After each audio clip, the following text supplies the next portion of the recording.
Most women are not misdiagnosed. They are dismissed. If a doctor ever told you, your tests are normal, you're just stressed, it's probably anxiety. Have you tried losing weight? Maybe you're being too sensitive, and you still felt sick, exhausted, in pain, or not yourself. You weren't crazy. You weren't dramatic. You were gaslit. And today, I'm going to show you the exact phrases doctors use when they don't know what's wrong, but don't want to admit it. By the end of this video, you'll be able to hear a doctor speak and immediately know whether you're being helped or quietly dismissed. You'll learn the red flags. You'll understand the patterns. And most importantly, you'll never doubt yourself again. 1. What is medical gaslighting? Medical gaslighting happens when a healthcare provider makes you doubt your own body. They don't have to be rude. They don't have to yell. They don't have to be outwardly cruel.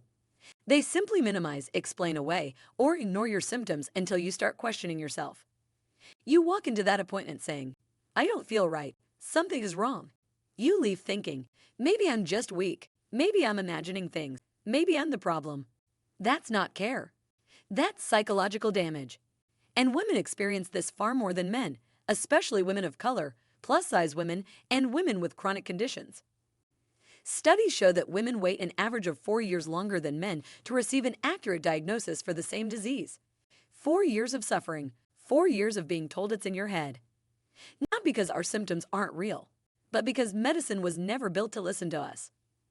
Medical textbooks, diagnostic criteria, drug trials, most were based on male bodies. The standard patient in medical training was historically a 70-kilogram man. Women's pain has been systematically undertreated, under-researched, and under-believed for generations. This isn't conspiracy. This is documented medical history, and it's still happening today. 2. The most dangerous phrase. Your labs are normal. This is the most dangerous sentence in women's healthcare, because normal labs do not mean a healthy body. Let me explain why. Most normal lab ranges were created using young men in their 20s, military recruits, hospital patients, populations that excluded cycling women entirely. So when a woman walks in saying, "I'm exhausted every single day, no matter how much I sleep. I'm gaining weight even though I'm eating less. I'm depressed for no reason. I'm losing hair in clumps. I'm bloated constantly. I'm anxious all the time." And the doctor runs basic blood work and says, "Your labs are normal." What they're really saying is, "We don't know how to interpret women's bodies, so we're going to use a reference range that wasn't designed for you." Here's what they're not telling you.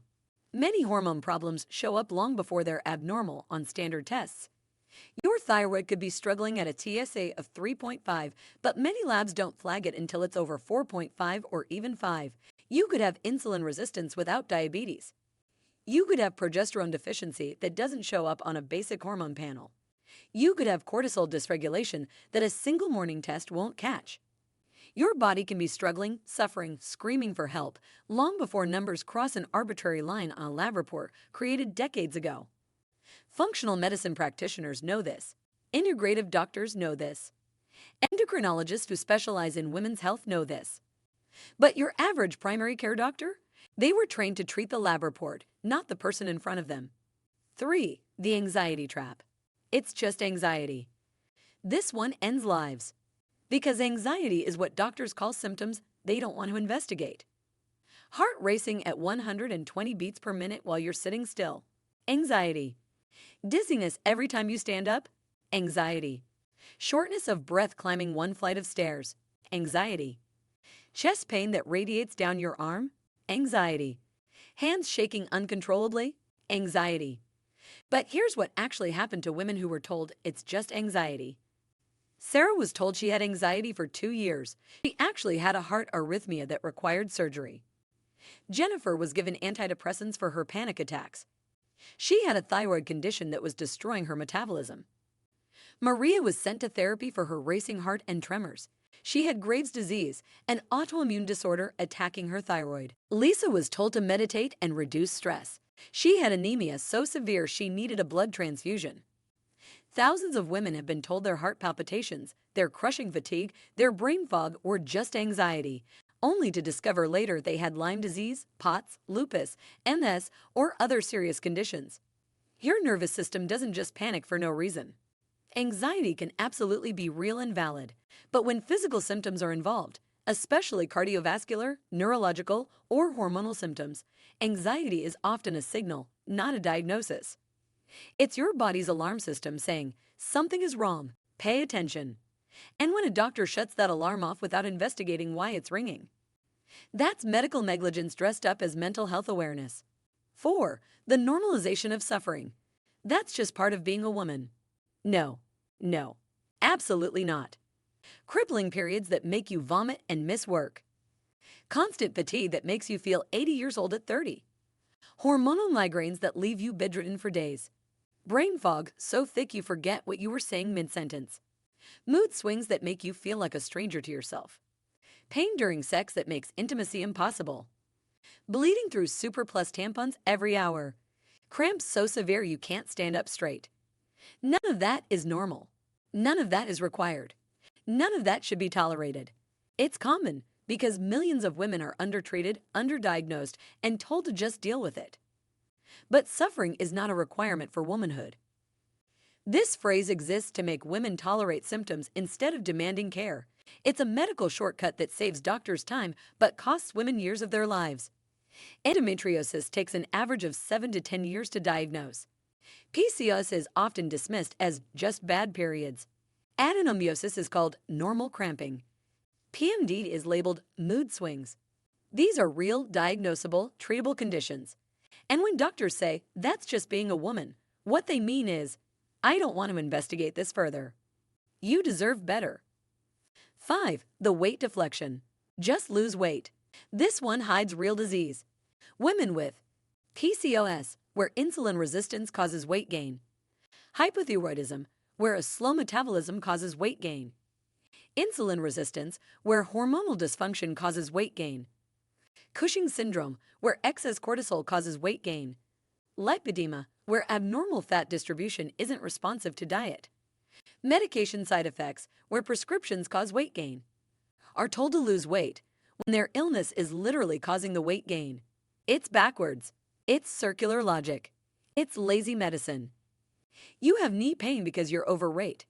Maybe, or maybe you have knee pain because you have an autoimmune condition that's also causing inflammation and weight gain.